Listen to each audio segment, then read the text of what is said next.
Australia's first educational institution was opened in 1789, a year after the arrival of the First Fleet, and was run by 2 convicts. By 1797, that number had grown to 6 schools. Initially, the purpose of education was to cater for the children of the wealthy, many of whom employed governesses to educate their children at home or even sent them back to England to receive a proper education. In the early 1800s, no standard for education existed in Australia. Schools were attended solely by the children of the wealthy, where they were educated according to traditional British ideals which centred around the 3 R's: reading, writing and arithmetic. This philosophy continued until around the 1830s, when civil unrest prompted a rethinking of society's educational philosophy.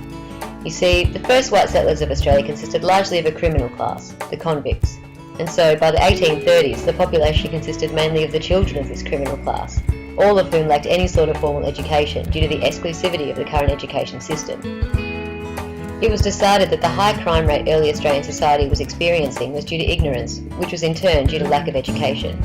Therefore, the establishment of an education system which was accessible to all classes of people throughout society was primarily seen as necessary to control what was considered a young generation of criminals. It aimed to instill good morals and decent law-abiding behaviour so that an orderly and obedient society would emerge. At this time, school was not about developing the individual and preparing them for a life of limitless opportunity. It was about social control and preparing and assigning people to their place in society. It was considered that the child of a farmer need not learn much more than the skills required for farming. The child of a tailor need only learn what was necessary for them to become a successful tailor. And if your dad was a street sweeper, there was no need for you to fear that your potential in life would ever be overestimated by your educators.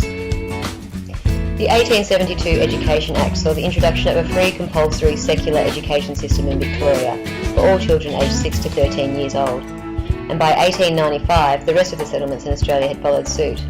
There was now a free public school system which was funded by the government, available to all children across Australia. Church-run religious schools were also still operating, however these were now self-funded and no longer received government assistance. At this time, the ideology of what should be taught in schools also expanded to include not only the 3 R's, but also singing and drawing, as well as sewing and cooking for female students. In the early 1900s, the philosophy behind how and what children were taught developed even further, and saw the introduction of new teaching techniques, as well as the further expansion of the curriculum to include new subjects such as nature study, poetry, science, drawing and model making.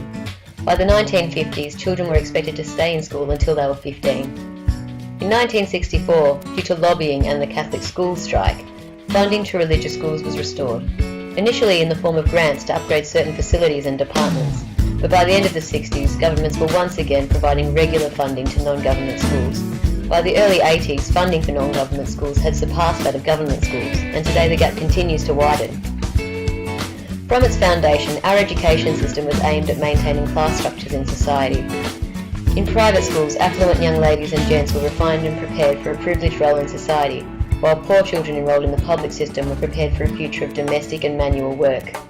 Classes in either system were filled with endless direct instruction, and children were considered empty vessels, waiting to be filled with information.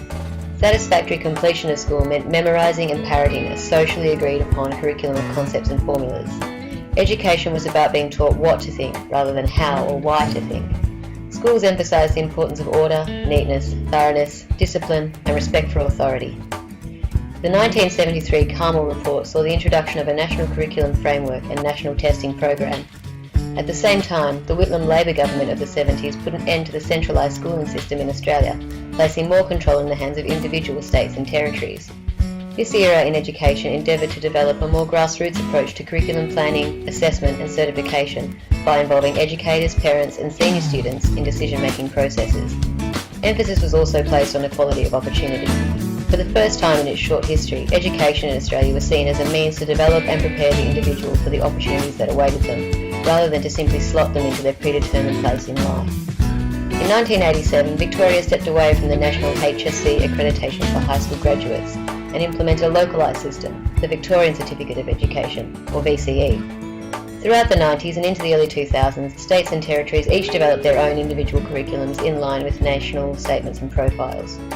Australia's modern-day philosophy on education, as outlined in a 2008 declaration made by the Ministerial Council on Education, Employment, Training and Youth Affairs, is that schools promote the intellectual, physical, social, emotional, moral, spiritual and aesthetic development and well-being of young Australians and ensure the nation's ongoing prosperity and social cohesion. With these new ideologies in place, it is clear that the role of the teacher has changed significantly in the last 200 years. Teachers are no longer considered fountains of undisputable knowledge and authority, there to fill students full of ready-made formulas and paradigms, like some kind of download. The role of the teacher has moved now to facilitator. A modern teacher will encourage, guide and inspire students with their inquiries that teach them how and why to think, rather than telling them what to think. So what is the likely future direction of education in Australia based on current trends? The Melbourne Declaration on Educational Goals for Young Australians has identified two main areas of the education system which currently require improvement. Educational support for students from low socio-economic backgrounds and members of the Indigenous community, and increasing Year 12 retention rates across the entire spectrum of society. With regard to curriculum-based developments, the 2008 Declaration also emphasises the importance of young Australians becoming more Asia literate.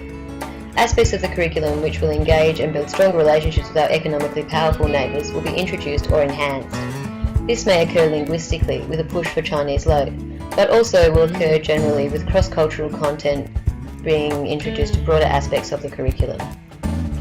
Schools are also focusing on becoming more technology literate, with information and communications technology becoming increasingly incorporated into more and more facets of classwork and assessments.